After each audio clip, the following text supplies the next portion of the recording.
ಆಕಸ್ಮಿಕ ಗಾಯಕ್ಕೆ ಕಾರಣವೇನು? ಬರದಂತೆ ತಡೆಯುವ ವೈದ್ಯಕೀಯ ವಿಧಾನಗಳು.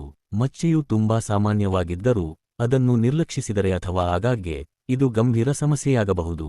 ತುಟಿಗಳು, ಗಲ್ಲದ, ನಾಲಿಗೆ ಮತ್ತು ಅಂಗುಳಿನ ಮೇಲೆ ಗುಳ್ಳೆಗಳು ಕಾಣಿಸಿಕೊಳ್ಳುತ್ತವೆ ಮತ್ತು ಕೆಲವೇ ದಿನಗಳಲ್ಲಿ ಅವು ತೆರೆದುಕೊಳ್ಳುತ್ತವೆ ಮತ್ತು ನೋವಿನಿಂದ ಕೂಡಿದ ಗುಳ್ಳೆಗಳಾಗಿ ಬದಲಾಗುತ್ತವೆ.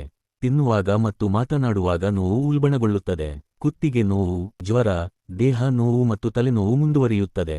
ಸಂಭವನೀಯ ಕಾರಣಗಳು: ಬ್ಯಾಕ್ಟೀರಿಯಾ, ಶಿಲೀಂಧ್ರ ಮತ್ತು ವೈರಸ್ಗಳಿಂದಲೂ ಒತ್ತಡ, ಖಿನ್ನತೆ ಉಂಟಾಗಬಹುದು.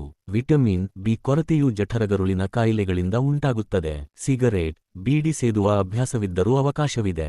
ಸಿಸ್ಟ್ಗಳು ದೀರ್ಘಕಾಲದವರೆಗೆ ನಿರಂತರವಾಗಿ ಕಂಡುಬಂದರೆ ಅವು ಕ್ಯಾನ್ಸರ್ ಆಗಿ ಬದಲಾಗುವ ಸಾಧ್ಯತೆಗಳಿವೆ. ಇದರಿಂದ ಆಹಾರವನ್ನು ನುಂಗಲು ತೊಂದರೆ ಮತ್ತು ಬಾಯಿಯ ದುರ್ವಾಸನೆ ಉಂಟಾಗುತ್ತದೆ. ಈ ಸಮಸ್ಯೆ ಪುರುಷರಿಗಿಂತ ಮಹಿಳೆಯರಲ್ಲಿ ಹೆಚ್ಚಾಗಿ ಕಂಡುಬರುತ್ತದೆ.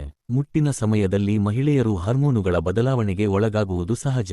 ಅಜೀರ್ಣ ಮತ್ತು ಮಲಬದ್ಧತೆ ದೂರವಿರಬೇಕು. ದೇಹವನ್ನು ತಂಪಾಗಿರಿಸಲು ಸಾಕಷ್ಟು ನೀರು, ಜ್ಯೂಸ್ ಕುಡಿಯಿರಿ. ಹಲ್ಲು ಮತ್ತು ಬಾಯಿಯನ್ನು ಸ್ವಚ್ಛವಾಗಿಟ್ಟುಕೊಳ್ಳಿ.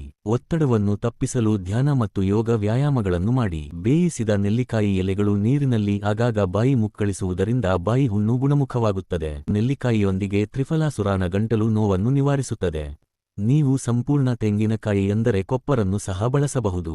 ವೈದ್ಯರು ಸುರೇಶ್